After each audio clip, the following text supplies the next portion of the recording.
Oxente, minha gente, vamos aqui continuar a nossa peregrinação pela história da astronomia da Bahia.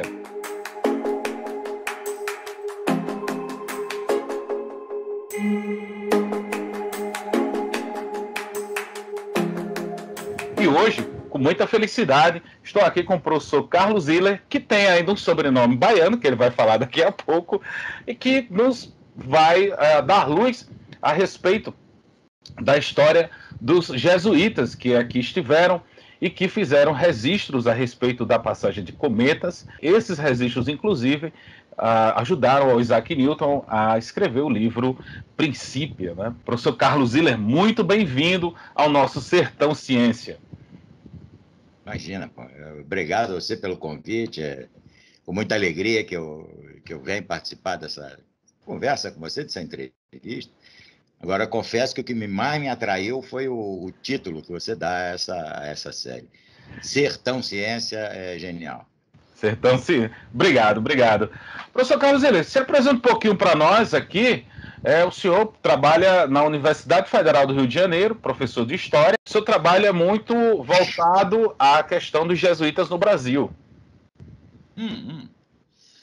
De fato, eu estou lá já há mais de 2 décadas, na Universidade Federal do Rio de Janeiro. Uma das coisas que eu estudo, né, há muitos anos, bem mais do que 2 décadas, é a história da astronomia, especificamente, por razões, eu acho que óbvias, né? É a história da astronomia no Brasil, né? Não é que a história da astronomia na Argentina, no México, ou em Portugal, na Polônia, sei lá onde, não seja interessante. É óbvio que é muito interessante, muito legal, muito bacana, mas afinal, né, eu sou daqui, sou brasileiro, né? Então, estudar a história da astronomia, o passado do conhecimento astronômico, matemático, científico no Brasil, para mim, é um objeto que acabou se impondo, né? Então, na realidade, minha formação universitária é em física, eu sou físico, né, de formação, e fiz o resto da minha formação em ciências humanas, quer dizer, em educação, no mestrado, e em filosofia no doutoramento, né? E eu estudei, pelo menos no doutoramento, um jesuíta matemático muito importante, meio maluco, meio doidão, né? Lá, vivia em Roma, era professor do Colégio Romano, o cara publicou aí 30 livros na vida dele, cada livro era todo tamanho. O cara era bem produtivo, né? Hoje em dia a gente diria um doidão, né? Mas o cara era interessante. Chama-se Athanasius Kircher. E na correspondência do Athanasius Kircher, foi lá onde eu encontrei. Quer dizer, já sabia da existência dele, mas encontrei uma correspondência entre ele e um jesuíta missionário, né, em Salvador, que é esse personagem, Valentim Stancel, que trocou lá uma dezena de cartas com esse jesuíta, esse Athanasius Kircher. Eles, inclusive, se conheceram pessoalmente, né? Porque esse Valentim Stancel, ele era de Praga, ele era professor na Universidade de Praga, era novo, tinha uns 30 e poucos anos. E ele saiu de Praga para Roma, e depois Lisboa, e depois Salvador. Então, em Roma, ele encontrou esse padre lá, ficaram chapas, né, amigos e tal. E aí eu cheguei nele, né? Mas o meu caminho é esse negócio meio tortuoso, né? Começa com física, termina com filosofia, trabalha com história da ciência, quer dizer, é um negócio meio, né, assim, meio incomum. O nosso tema aqui, a nossa conversa, vai girar exatamente sobre o Valentim Stancel e também sobre o padre Antônio Vieira. Inclusive, há um artigo muito bom chamado O Cometa, o Pregador e o Cientista, onde, neste artigo, você passa uma ideia de como eram as observações feitas, né, dos cometas aqui na Bahia, na cidade de Salvador, no século XVII, e sobre os diferentes pontos de vista dos padres Antônio Vieira e do padre Valentim Stancel. Como é que você chega a eles dois? Como é que você chega a esses registros? Qual o seu entendimento a respeito de como cada um deles expressa a sua observação, ou suas observações da passagem desses cometas aqui? Olha, primeiro tem um negócio engraçado, tá? Os cometas que eles observaram, o Antônio Vieira e o Valentim Stancel, eles são cometas do final do século XVII, 1580, 1560, 1660, 1680, por aí. Agora, tem registros, né, de reuniões de pessoas eruditas da cidade de Salvador, né, discutindo, falando, e fizeram lá uma academia, sentou todo mundo lá, começou, uns caras fizeram as poesias, outros fizeram as análises e tal, do cometa de 1618. Porque é uma coisa incomum, né, você imaginar que vai aparecer um cometa grande no céu, como foi o de 1618, né? Era um negócio grande, né? Você olhava, era cometa, não era assim, um cometão de noite. Um negócio... Não era estrelinha cadente qualquer, né? Não é esse negócio que a gente viu aqui. Tem um cometa lá, você pega uma luneta. Não tem luneta. Né? O negócio foi muito brilhante, muito, muito grande. E as pessoas da cidade, né?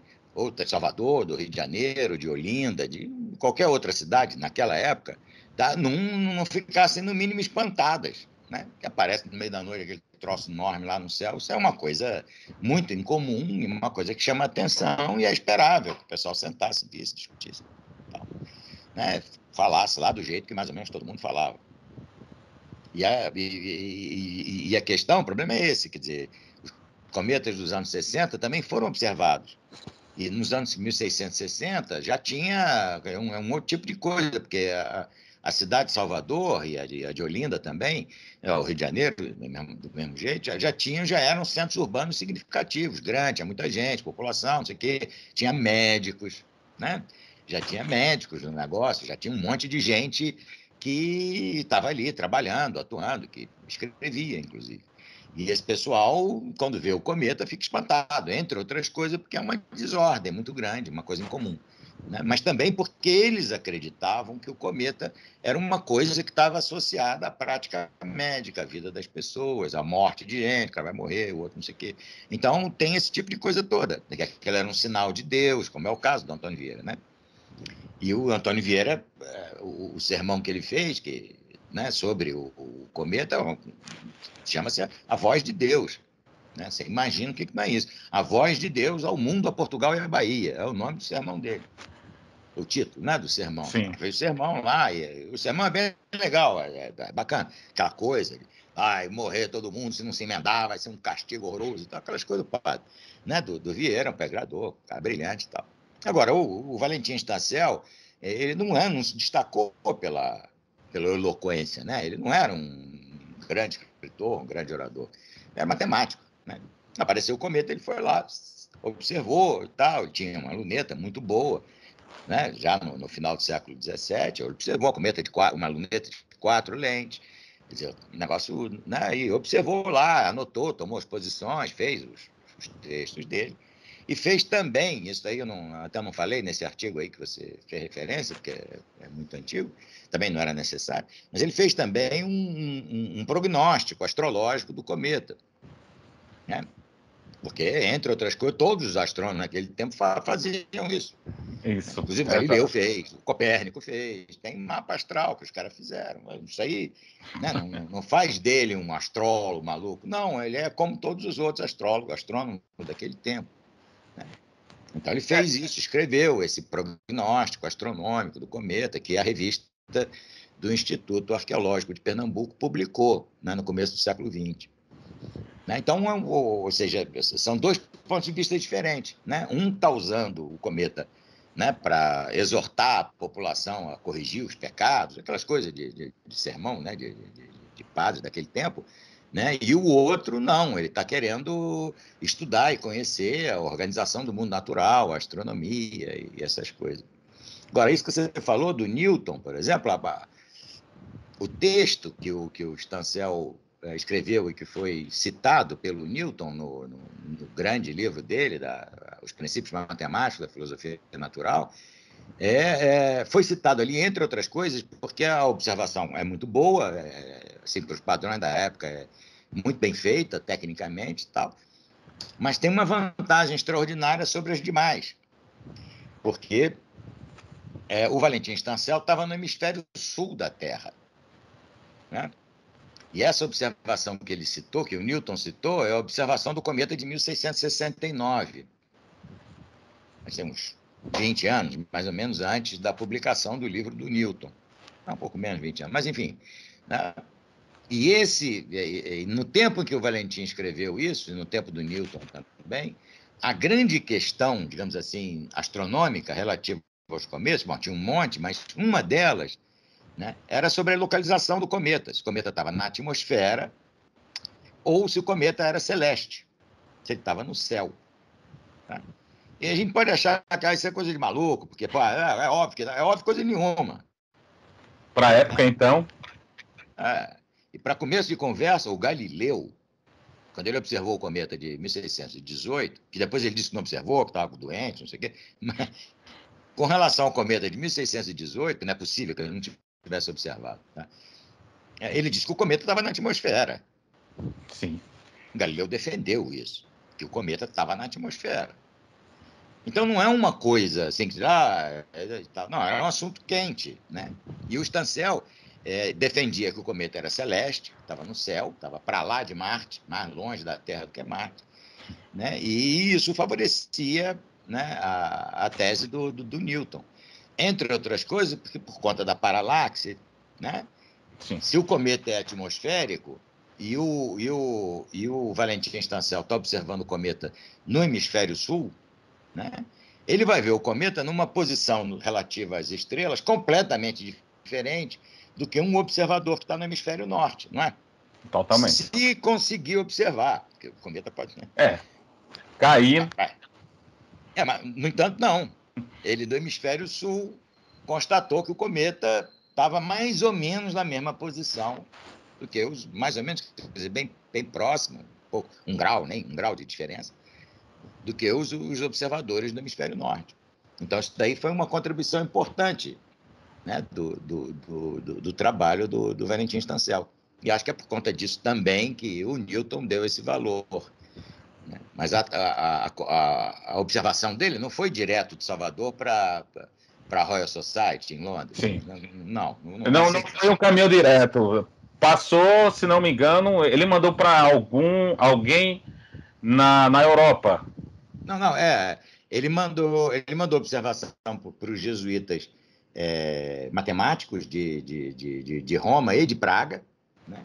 Que eram os colegas dele, o chapa dele, o pessoal que ele conhecia, não sei o quê. E os de Roma publicaram isso, né? Num periódico erudito que tinha lá naquele tempo, uma revista, né?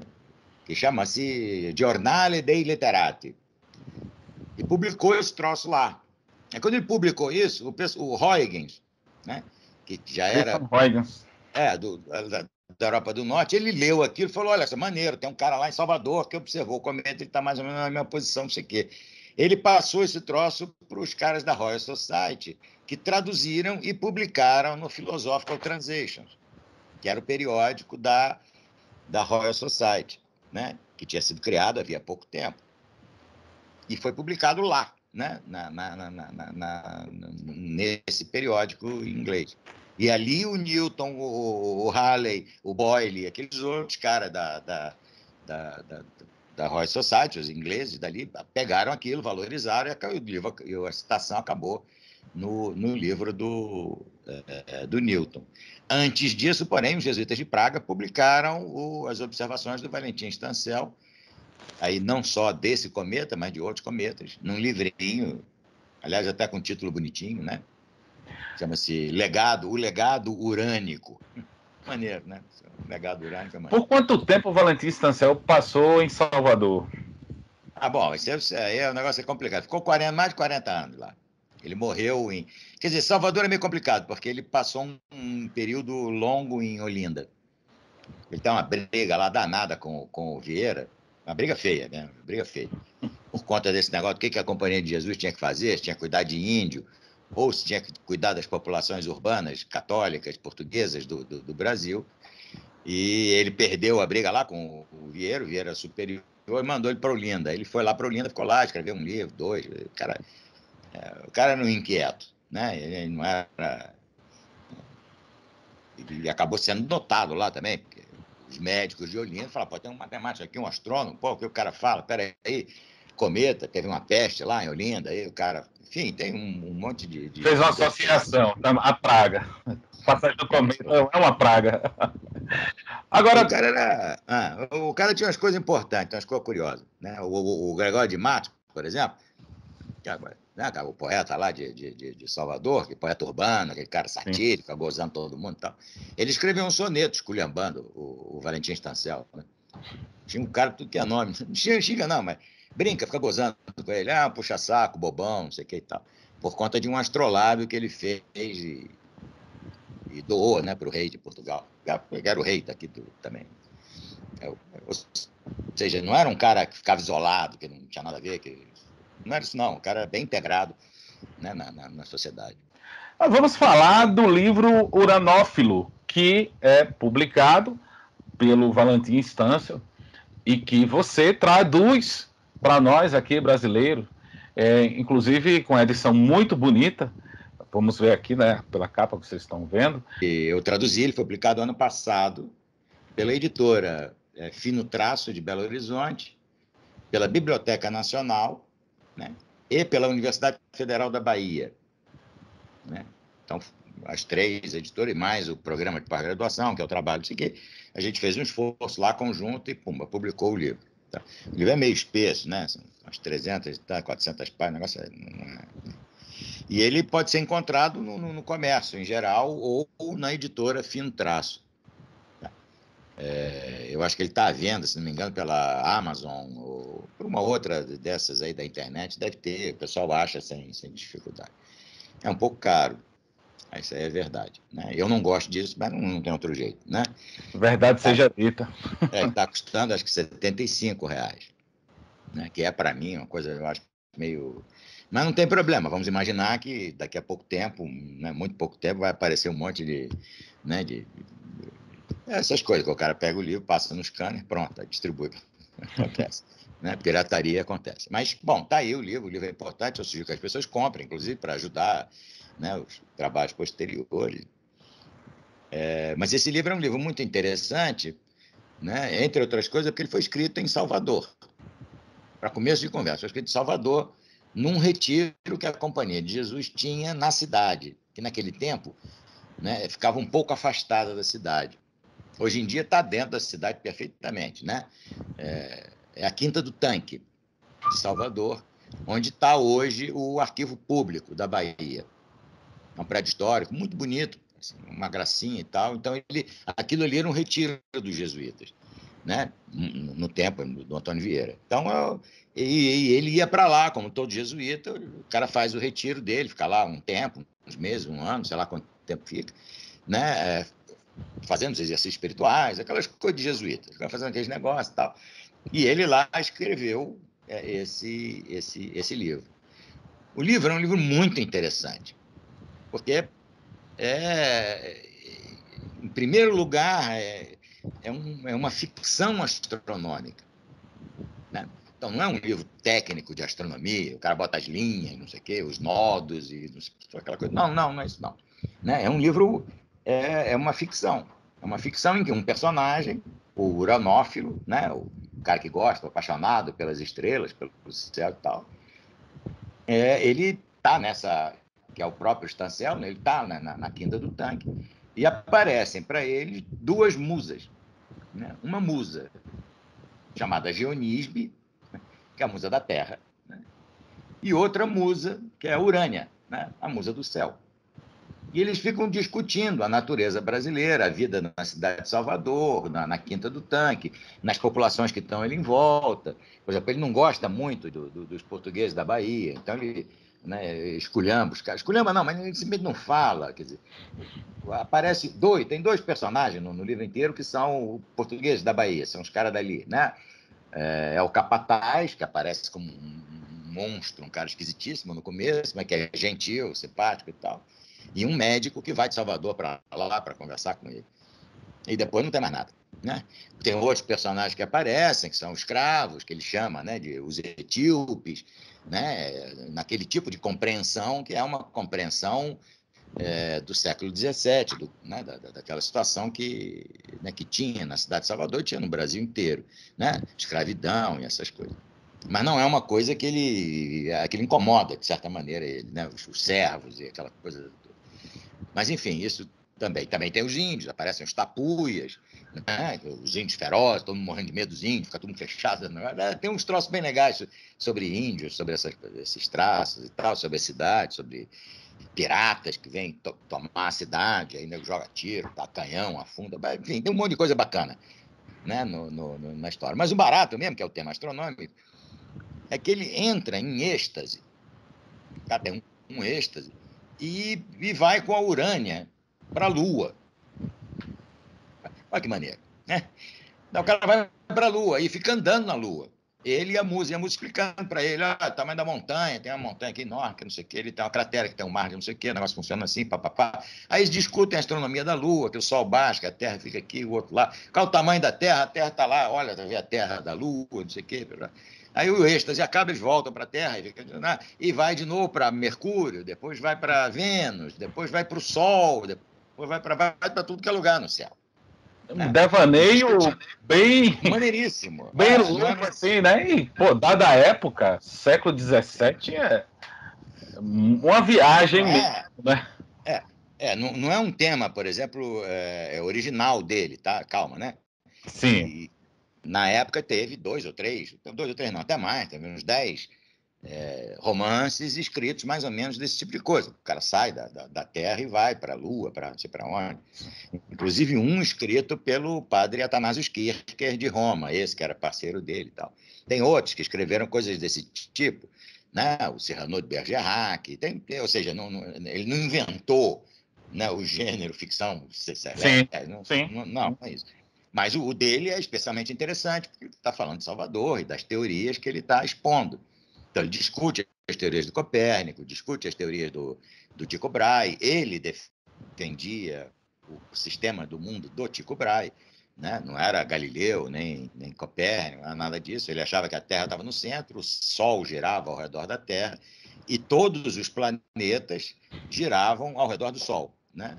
Só a Lua girava ao redor da Terra. Então, o negócio era esse. Não queria ir para a fogueira, né?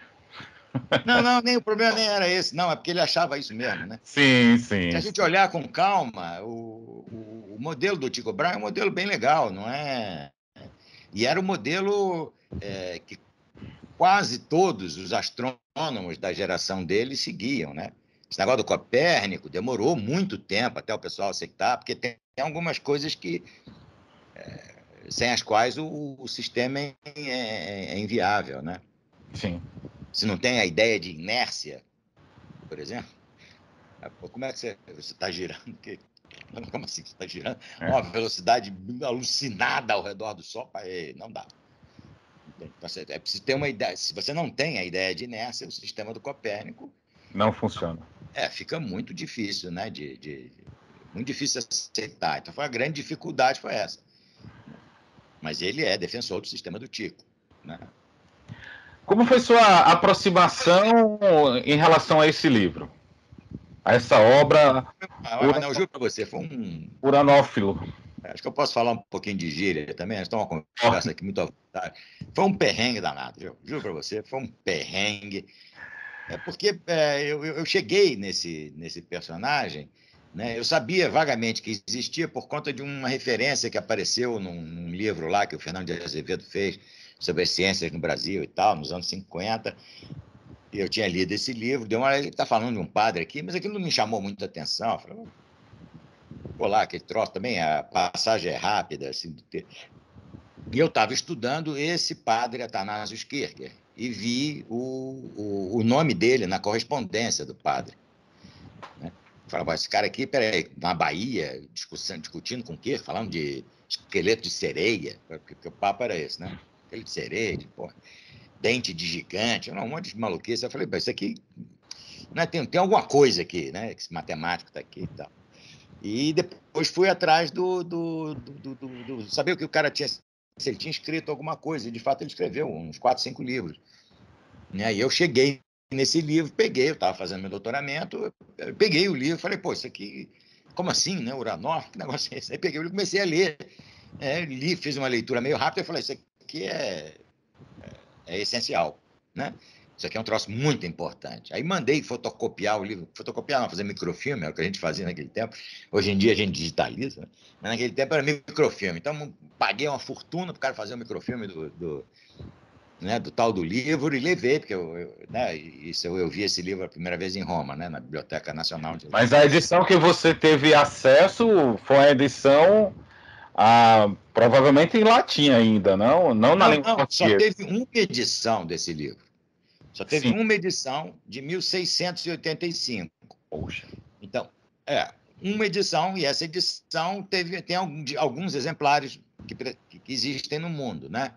Quer dizer, um desses exemplares está aqui no Rio de Janeiro, na Biblioteca Nacional. Outro exemplar está na Biblioteca Nacional de Portugal. Tem um outro que está na Biblioteca Nacional de Paris. Um outro está na Biblioteca Nacional de Roma. Tem também em biblioteca nos Estados Unidos, na Inglaterra, acho que tem também. Uns 10 exemplares aí, 20, talvez 20 não, mas enfim, desse livro no mundo. Hoje em dia ele está no Google Books. Então você entra e bate Valentim Stancel, Google Books, pum, vai aparecer o livro dele, você consegue ver o livro todo lá, em latim, tem um desenho bonito na frente. O livro é legal, bem bacana. Né? É bem legal. Então, o que eu fiz foi a tradução do livro. Ele só teve uma edição, foi feita no que hoje é a Bélgica, na cidade de Gand, né? Lá na Bélgica, tinha um impressor lá, enfim, tem um esquema lá, os caras publicaram o livro dele, esse livro. Né? E assim que o livro saiu, teve alguma repercussão, porque os periódicos da época publicaram resenhas desse livro. Né? Até umas 2 ou 3, tá? Resenhas do livro. Né? Um publicado num jornal francês e o outro num jornal que era publicado, um periódico que era publicado na Alemanha. 1686, 85, tem lá, foi publicado, engano, não sei o quê, o livro, Uranófilo, tal, do cara, missionário na Bahia, papapá. Aí faz a resenha, o livro é isso e aquilo. E é legal, ou seja, né? Além do Padre Vieira e também do Valentim Stância, também a Bahia ela tem outra figura que é o José Monteiro da Rocha. Ele é uma das primeiras pessoas a fazer o registro do cometa de Halley aqui no hemisfério sul, no Brasil, para ser mais específico, em Salvador.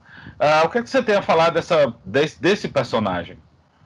Olha, bom, primeiro tem uma coisa, quer dizer, a gente vê por esse livro daqui, pelo Uranófilo, né, que a biblioteca do Colégio da Companhia de Jesus, de Salvador, né, era uma biblioteca muito rica e muito boa, inclusive em livros de filosofia natural e matemática.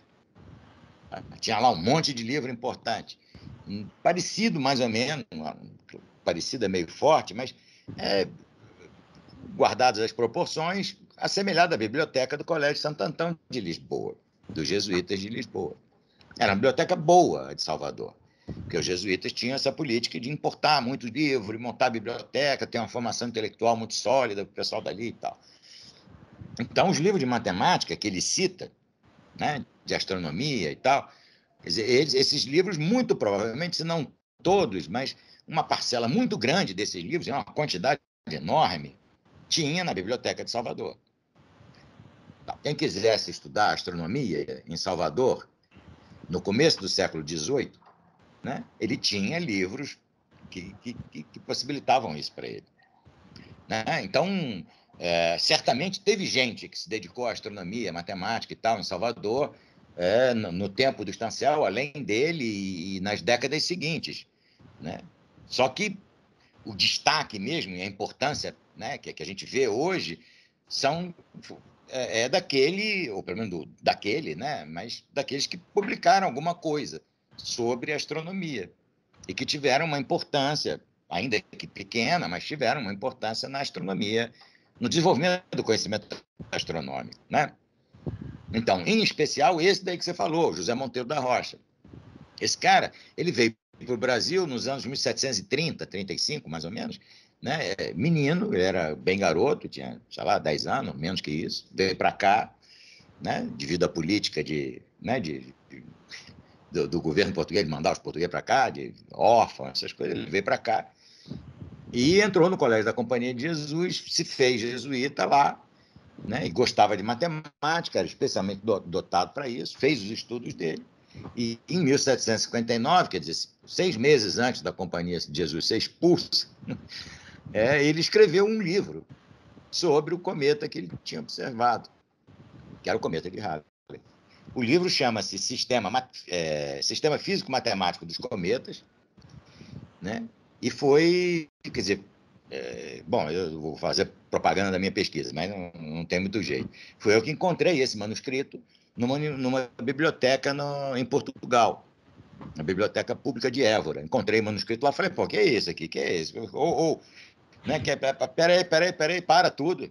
Microfilma de novo, traz aqui para o Brasil, aí já digitalizou, já fez, aconteceu, a gente transcreveu o manuscrito e tal, e publicamos no Museu de Astronomia no ano 2000 ou 2001, se não me engano.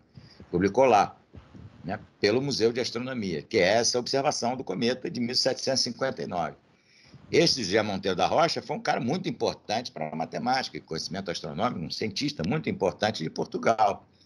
Cara que tinha também todas as ligações com os caras da Inglaterra, da França, não sei o quê. Era um astrônomo daquele tempo, né? E esse livro dele é um livro bastante interessante. Não assim, digamos, a astronomia up to date, o cara... Não é nada disso. Pelo contrário, é muito mais presa a uma discussão do final do século XVII, do começo do século XVIII, do que da discussão do Observatório de Paris, né? Com aqueles matemáticos importantes daquele tempo, na França, na Inglaterra e na Alemanha. Mas, né, ele já dá sinais daquilo que ele vai fazer mais adiante. E ele teve um papel importante na elaboração de modelos, né, não geométricos, né, para a obtenção das órbitas dos cometas e dos planetas. Isso é um matemático importante. Isso não é... Porque ele foi para Portugal depois, né, quando a companhia foi extinta. Esse cara que até então se chamava José Monteiro, né, só José Monteiro, ele ficou aqui no Brasil como professor de retórica, sim, né, e não deu certo, ele acabou, não, vou para Portugal, pegou e foi embora. Só que no meio do caminho o navio naufragou nos Abrolhos. E aí o cara sobreviveu, ninguém sabe como, né, mas sobreviveu e agregou ao nome dele o da Rocha, por causa desse naufrágio. Aí ele voltou para o Brasil e depois do Brasil ele foi de novo, aí acabou chegando em Portugal, já como José Monteiro da Rocha, e aí, bom, né, seguiu a vida dele em Portugal como padre, né, não era jesuíta, que a companhia tinha sido extinta, mas né, ele seguiu como padre do clero secular, né? Professor Carlos Ziller, para terminar nossa conversa, ainda há o que descobrir sobre a questão dos jesuítas aqui na Bahia? Há muitos documentos ainda lá em Portugal? Olha só, eu fui algumas vezes a Salvador para procurar o catálogo dos livros da Companhia de Jesus, da biblioteca que eles tinham. Procurei feito um desgraçado, não achei. Mas eu encontrei outros catálogos muito importantes e interessantes das bibliotecas públicas de Salvador, onde tinha livros, né, que tinham pertencido à Companhia de Jesus. E que foram parar na biblioteca da Faculdade de Medicina, que foram parar na biblioteca pública do Estado, que aí, infelizmente, o livro não existe mais, porque aquilo foi bombardeado no começo do século XX, né, por conta de a Marinha mandou bomba lá no Palácio do Governo, tem uma história engraçada lá, mas, enfim, matou gente, foi um horror. E ele... E a biblioteca pegou fogo, né? Uma parte expressiva dela. Poxa. E foi junto lá os negócios dos livros dos jesuítas. Agora, tem muito livro que era deles que ficou espalhado, porque a biblioteca não é destruída, né, quando você dissolve, salvo esse caso do cara bombardear, da Marinha, jogar bomba, mas em situações normais, não. Né? Em situações normais, o livro, quando ele é apreendido, como foi na Biblioteca dos Jesuítas aqui do Rio de Janeiro, né, os livros da biblioteca foram apreendidos pelo governo, né? E só que eles foram a leilão, né? 10 anos, 20 anos depois. E aí existe um folheto com os nomes dos livros que foram ao leilão, que eram da Companhia de Jesus. E lá a gente encontra Isaac Newton, encontra um monte de outros, Copérnico, um monte de gente lá importantíssima da astronomia que tinha no colégio dos jesuítas, aqui do Rio de Janeiro. E não tem por que não haver esses livros ou livros assemelhados na Biblioteca de Salvador, que era a mais importante do Brasil. Então, o que tem a descobrir, né? Porque esses dois que eu encontrei, que eu estou dando, né, a conhecer e tal, que são importantes, né? Sim, mas tem um monte de outros, né? Onde é que esses caras estão? Onde é que eles estavam, né? Porque a gente achar que negócio de jesuíta era ficar só cuidando de índio, por exemplo, é uma deformação nossa, né? Claro que isso era uma coisa muito importante para eles. Óbvio, não estou contestando isso. Para eles foi muito importante. Mas não quer dizer que fizessem só isso. Professor Carlos Ziller, só ficou faltando você dizer seu nome baiano. Meu nome baiano. Isso é uma brincadeira que eu faço, porque o nome é difícil de pronunciar, muito complicado. E sempre que eu tenho que falar esse sobrenome, né, que era do meu avô, o pessoal tem que ficar soletrando. O pessoal, daí eu brinco, faço a piada, olha, esse nome é baiano e tal, não sei o quê. Mas o sobrenome é Kamieniecki, né, que é um sobrenome polonês, né, que o meu avô trouxe quando ele veio imigrado para cá. Aí, sei lá, tem mais de 100 anos já. Professor, mas não, tem 100 anos. Muitíssimo obrigado por contribuir aqui com nosso programa, a nossa série a respeito da história da astronomia aqui no estado da Bahia. Muito obrigado. Eu vou deixar aqui, quem quiser, né, ter acesso ao seu livro, Uranófilo, que o nome... Não, meu não, do Valentim Stancel. A qual você nos dá essa alegria de ter traduzido aqui para a nossa língua. Mas só um detalhezinho, por que uranófilo? Porque é aquele que gosta, né? Sim. Que aprecia, que estuda os astros, né? A astronomia. Então, de certa maneira, Manuel, você é um uranófilo. E eu espero que apareçam duas musas muito simpáticas para você, obrigado. passear com você mundo afora, em êxtase sem fim sobre a natureza dos céus, dos planetas e dessas coisas. Pena que não apareceram para mim, né?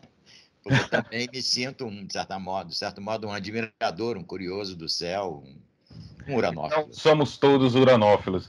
Professor, muito obrigado. A quem nos está assistindo, continue a acompanhar a nossa série aqui a respeito da história da astronomia na Bahia. Um grande abraço, até o próximo programa. Tchau!